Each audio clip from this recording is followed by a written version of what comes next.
Değerli izləyicilər, videonu bəyənib kanala abunə olun ki, hər kəs son xəbərlərdən anında məlumatlansın.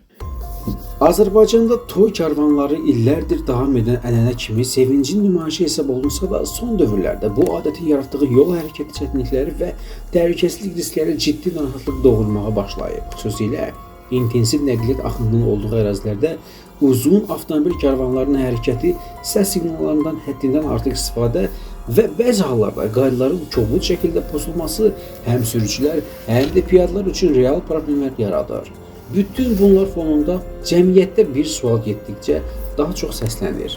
Toy karvanlarının ənənə olaraq qorunub saxlanmalıdır, yoxsa ictimai təhlükəsizlik naminə bu adətə hüquqi məhdudiyyətlər tətbiq edilməlidir?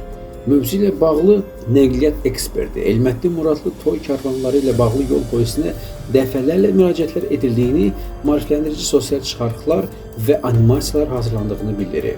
Onun sözlərinə görə, tövsiyələrə əsasən toy karvanlarında 6-dan artıq avtomobilin iştirakı məqsədə uyğun sayılmır. Bəzən 15-20 avtomobil toy karvanına qoşulur. Bu isə yollarda ciddi sıxlıq yaradır. Üstəlik karvanda avtoxuliqanlıq edən müxtəlif təhlükəli şovlar nümayiş etdirən sürücülər də olur. Bu cür davranışlar həm qanun pozuntusudur, həm də insanların həyatını riskə atar.